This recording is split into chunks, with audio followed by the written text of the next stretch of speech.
Hey guys, welcome back to the channel. It's Intellectual Films. Today we're going to talk about the totalitarian fascist dictator himself, Sinestro, one of my personal favorite characters in the DC universe. So this is the Yellow Lantern version, of course. Let's go ahead and get into his moveset. We're going to start off with a standard move, which is Sinestro's Might. Now, before I continue and ramble on, I do want to preface this by saying I'm going to do something a little bit different in this review, where my recommendations for the legendary powers, in that how you will go about spending your legendary points after every time you gain a rank up in legendary point, that is, after you've acquired enough fragments, I will recommend a high priority to medium priority or a low priority. Now, high priority meaning you want to spend your first or second legendary point on that ability. Moderate would be because far more later on, obviously, it's not as useful as perhaps some of the others, and that's as far as that logic goes. But the low one, the low one is pretty much inconsequential because it will only apply to certain circumstances. It's a circumstantial ability, or it only applies to a certain game mode, say like PvP or PvE for that matter. So just to give you guys an idea of this review. But let's just go ahead and jump into Sinestro's Might, which is a standard move. There's no cooldowns, of course.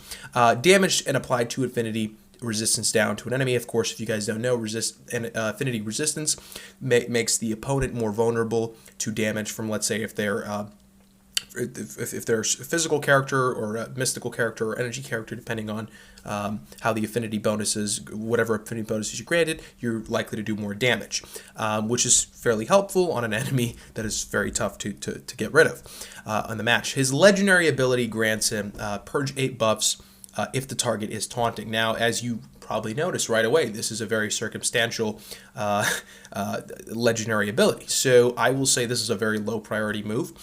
So save your legendary points for the other abilities. We're going to move on to Bone Saws, which is his second ability. Very, very useful in PvP. It's likely if you are going to spend time ranking up and spending your resources towards Sinestro, you're most likely going to use him for PvP. Not really that useful at all, I would say, in PvE. If you just like the character, I suppose you'll use him. But there are certainly better options for PvE, naturally. Light damage to all enemies, cooldown -1 if an enemy is killed. On that note, it can be useful for PvE because you're more likely to kill enemies, obviously, if you use it strategically enough.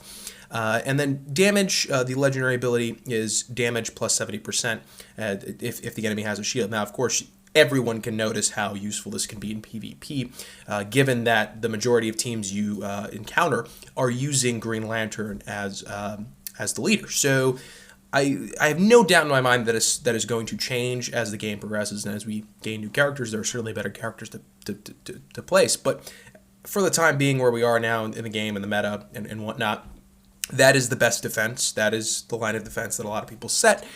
They think, this is just an annoying team to fight against. So naturally, bringing Sinestro into the fight can be very helpful. It certainly has been for me. So I have yet another excuse to invest in a character like Sinestro. Not only is he a personal favorite of mine, but he's fairly helpful in terms of where the game is right now in PvP. So overall, the scaling is not the best, but of course you want to get this to level 5 because of that plus 15%. Otherwise, I wouldn't be too jolly on spending much points on this, but you certainly want to spend that legendary point on here if you are using him for PvP. And I would say, again, if you are investing in Sinestro, unless you're a fucking crazy fanboy like myself, you're going to use him for PvP. So this is naturally the first move you're going to want to spend your legendary point on. Moving on to Fear itself. So apply Enrage. If you guys don't know, Enrage means that the enemy cannot use any of their other secondary abilities, as I like to call them. They are forced to use their primary standard ability, the ones that they use no cooldown, of course, like Sinestro's Might, for example. They are forced to use this on a random enemy, which can be helpful, for example, in PvE against like a boss you have a character on low health, 1 in 4 chance, obviously, they don't get attacked, but it applies a negative 10% turn meter to an enemy. I like to think of this as a minor stun, as I like to call it. And if you couple this with somebody like, let's say, Castaway Green Arrow, it's very helpful. or somebody like Lex Luthor, the support suit Lex Luthor, certainly help you in PvE. So on that note, not the worst for PvE, I would say. Sinestro can be useful, especially for boss fights in the later nodes. So this is not a bad ability whatsoever. However, only if you're going to rank this up. I believe it's like a 42% turn meter down, close to 42% once you have it fully upgraded. And on that note, it can be fairly helpful. And the Enrage also helps because it prevents the enemy from using some of the more devastating moves they have on their kit. A lot of people are not intimidated as much as they should be by somebody's standard move. So let's move on to the legendary ability. This is a -1 cooldown. Again, I'm going to say this is fairly moderate. I'm not going to rank this as a high priority, but only because this is only going to be useful in something like PvE. You're not going to use this move as often as you'd like in something like PvP. So because this only applies to PvE, I'm going to say this is a moderate level of priority. So after you've invested 1 to 2 points, you can go ahead and apply this your legendary point to this ability. Let's move on to Feed on Terror.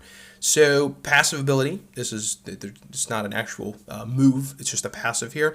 Heal to Sinestro whenever an enemy is stunned or enraged.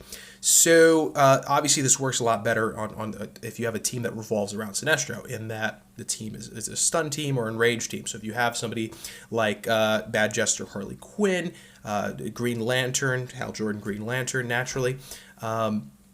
If you build a team around this, then of course you can use this to your benefit. You want to rank this up, I would say, to level 5. Again, the turn meter certainly does help, because if you are using Fair itself, again, you're applying the Enrage, and you're negating a certain percentage of your enemy's turn meter while gaining turn meter yourself, which is fairly helpful. And the main reason why it's very helpful is because Sinestro is a slow character in himself. He's one of the slowest characters in the game, which naturally can be seen as a downside. But he has his benefits, I promise you that. The heal is very nice. If you are facing off against a very imposing enemy, of course you want to use this right away. And the legendary point ability is he gained 5 mens. This is going to be on a low priority. I think of Sinestro as a tanky character. I haven't had too many times where I see the mens being useful. However, I will say this. If you are using somebody like Medfill, or anybody that can grant you damage immunity, I think Medfill's the only one at this point, honestly, or death immunity for that matter, then yes, I think this is a fine ability. You can have a turn where you can heal fairly well. Otherwise, I wouldn't say you would want to spend your legendary points. So I would say this is a moderate on the priority list. Certainly later on, it can make the character far better, and that's the main takeaway that I want you guys to walk away with, is a lot of these legendary abilities on Sinestros are not essential other than the bone saws, of course. They certainly make the character better and are going to be very helpful when you're facing off against other enemies that are fully upgraded, for example. Let's move on to his leadership ability. All allies have a 40% chance to gain 1 strength up whenever an enemy gets enraged. So again, enraged team, if you have Solomon Grundy, if you have Sinestro on your team, and if you have other characters that enrage, then this is a fine ability. Again, if you level this up entirely, then you get a 90% chance, almost a certainty, that you will be granted 1 strength up at whenever this is used. So that you can kind of start to sense a powerhouse team being formed on that matter. I haven't seen too many people do this at all, and I can totally understand why. There aren't that many good characters that can apply the Enrage debuff, as it were. So these and you look at the legendary power, again, it's an additional strength up, which is not too massive. Again, I would say this is a low priority in terms of you wanting to spend your legendary point on it.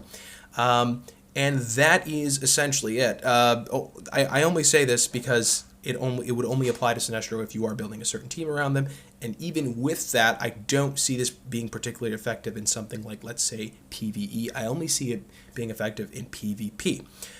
So those are my thoughts. That is my review, guys, of Sinestro Yellow Lantern. Let me know what you guys think of the Mad the madman himself, that is Sinestro.